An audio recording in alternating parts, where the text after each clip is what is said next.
Oh, I adore Hypercards.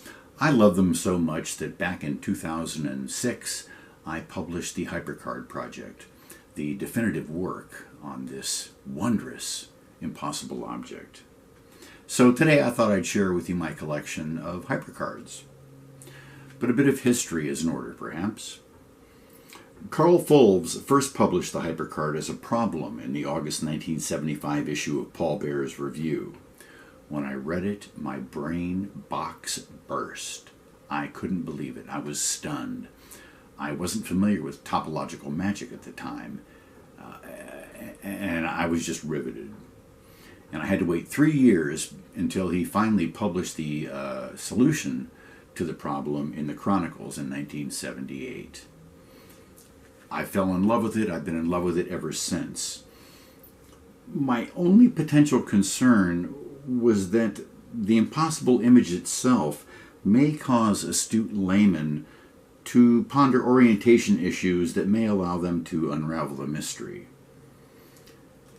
Because, I mean, sure, a back and a face and a back and a face. We don't want them to scrutinize that concept too much. In fact, I prefer the way that the Hypercard was originally done, which is completely with a blank card, because you don't have the orientation issues that you have with the back on the face. With a blank card, there is no orientation. So that's something that I struggled with for a long time, for many decades, in fact. Anyway, moving along. What I wanted to do was try to create a Hypercard with a face on one side and a back on the other side. But I struggled with it for a long, long time. Circa 1977, my friend, the late great Don England, beat me to it by creating winged Hypercards. And I'd love to show you some of those. This is the first one. Beautiful, beautifully done. Full face, full back, and not one, but two wings, or sails, as I call them. Just a lovely, lovely Hypercard. And here's another of Don's.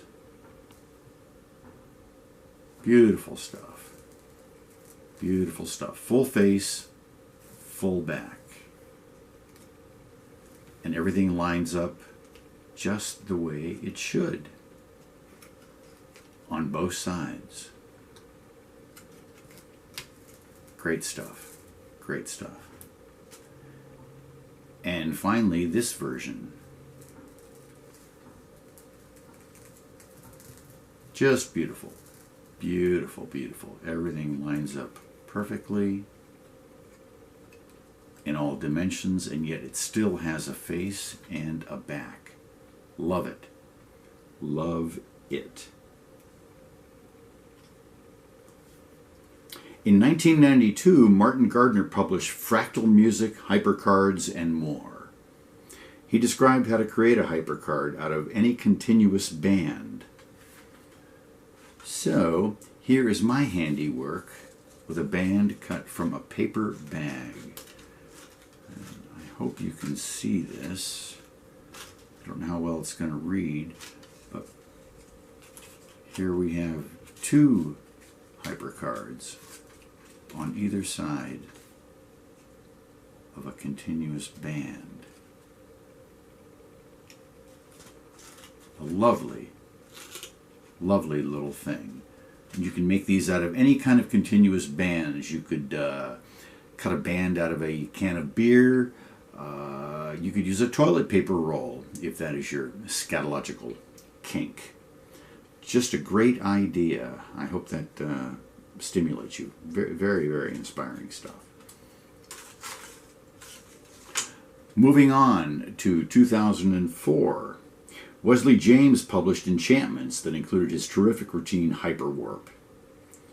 After performing Card Warp, Wesley turned the card into a Hypercard. But the resultant Hypercard was the traditional Hypercard that aroused my orientation concerns. Again, it had the back and the face, and the back and the face, and what could that mean?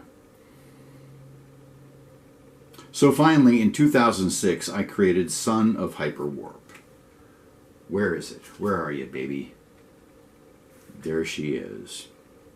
It's a card warp leading to Hypercard routine, but my Hypercard has a face on one side and a back on the other.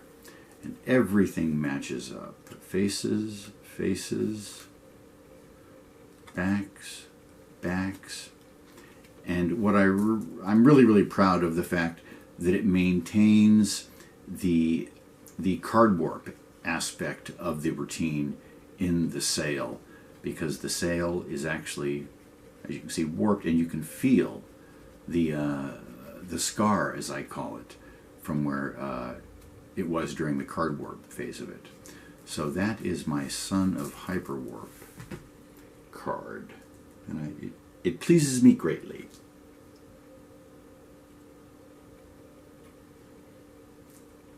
Somewhere after that point, I came upon an Ooops Deck, which is a mismade deck, and created a Hypercard out of this thing. Very, very strange. A very, very strange object. Things match. They match on all surfaces. But again, there's the orientation problem that I tend to be concerned with. But the cool thing about this is great for a torn and restored card effect.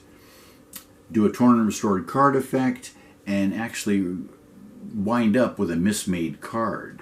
Then take that mismade card and then turn it into something like this. Cool stuff. Something for your consideration. In 2008, Irving Quant created the Hyperhouse. He intentionally used a solid color file card to eliminate potential orientation concerns. And here it is. This is a beauty.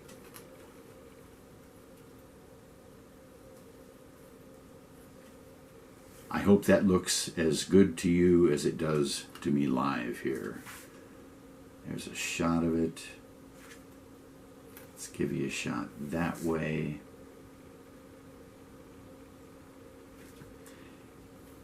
Here's a back view.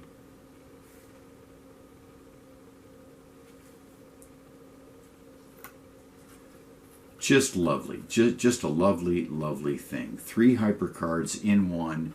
And of course, with this concept, you could expand upon this and make it even larger. I just love what Irv did with that. Irv, if you see this, give me a call. You are the man.